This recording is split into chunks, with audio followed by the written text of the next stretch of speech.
By Emma Ford. 5 Live investigates image copyright. Adrian Goldberg. Image caption. Kylie, Katie and Rob lay. It's really frightening. You think, is she going to be okay, or do I have to phone for an ambulance again? What's she going to be like when she comes round? It's a daily struggle. Kylie Lay's daughter Katie suffers from epilepsy. The 17-year-old from Essex has had the condition since she was 2 years old, but recently her illness has taken a turn for the worse. The seizures have got more frequent and more violent. She'll try and scratch herself and pull her hair. SHE's had 124 seizures since April. Not good enough. Katie was having daily seizures in the summer, so her family turned to their GP for help. They were told their daughter could be referred to a neurologist, but there was a waiting list. The earliest she could see a neurologist would be February next year. Kylie says, we need the appointment brought forward because Katie's seizures were getting more prolonged. Following a recent visit to a request for an urgent referral was made for Katie, and she is due to see a consultant who specializes in epilepsy in early December. But she will still have to wait until February to see a neurologist. Katie said, it made me angry because I can't really wait that long. I would love to be a free spirit and live my life. A spokesperson for Basildon and Thurrock University Hospital's NHS Foundation Trust told the programme there is a national shortage of neurology consultants and the trust has been proactively working to recruit specialist doctors. It added one consultant was due to start in March 2018 and the trust was advertising for another. Failing patients. Earlier this year, a report published by the Neurological Alliance found that services to diagnose, treat and provide ongoing care of failing patients across the spectrum of neurological disorders. It surveyed 7,000 neurology patients in England about their experience of getting access to care and treatment. It found that 23% waited more than 12 months to see a neurological specialist after their first visit to a GP. Suzanne Dobson, chair of the Alliance, said the impact is huge.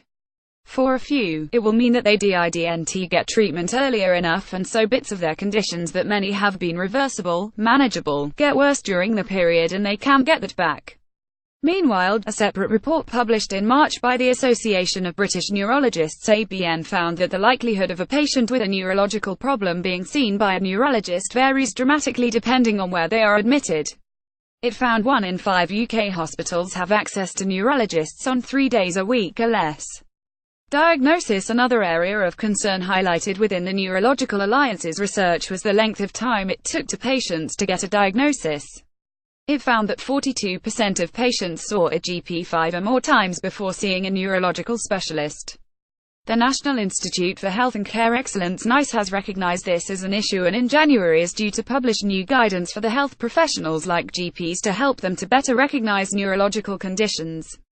The draft guidance says a lack of support to help non-specialists identify when a referral is needed has led to delays in referral for people with treatable or potentially serious neurological conditions. 2 years ago, a Public Accounts Committee report criticised the wide variations in neurology care in England.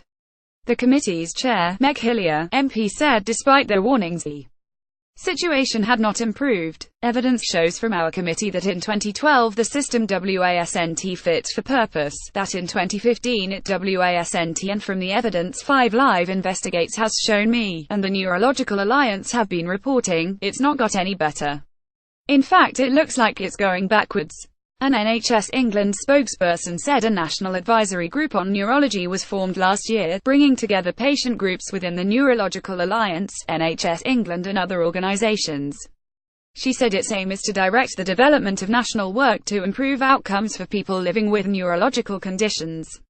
A Department of Health spokesperson added, we spend over £3 billion every year on neurological services and the number of neurologists in the NHS has increased by 37% since 2010. However, local services must also ensure patients with neurological disorders receive timely care and support and have access to specialists when they need it. 5 Live Investigates is broadcast on Sunday, the 26th of November 2017 at 11 AM Greenwich Mean Time. If you've missed it, you can catch up on the iPlayer.